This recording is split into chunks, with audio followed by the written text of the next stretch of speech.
Le temps tel qu'il a été créé par Dieu n'est pas circulaire. Il n'est pas le retour perpétuel des mêmes choses. Le temps a un début.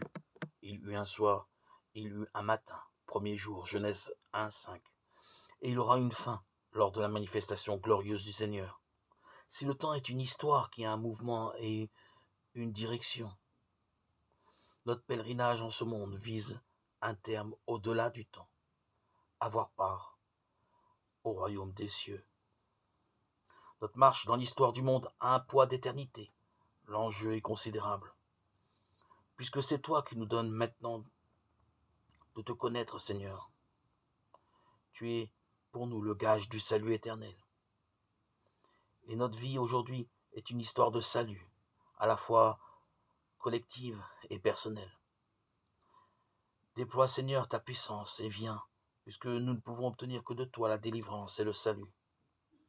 Cette plénitude du salut est attendue au jour où le Seigneur viendra et nous connaîtrons enfin la vraie liberté.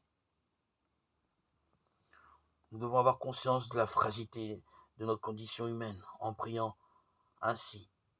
Dieu qui a envoyé ton Fils unique dans ce monde pour libérer l'homme de son péché. Si le monde présent œuvre bonne du Créateur, porte lui aussi une semblable fragilité. Notre espérance est en marche pour la réalisation de la promesse du Seigneur. Un ciel nouveau et une terre nouvelle où résidera la justice. 2 Pierre 3,13.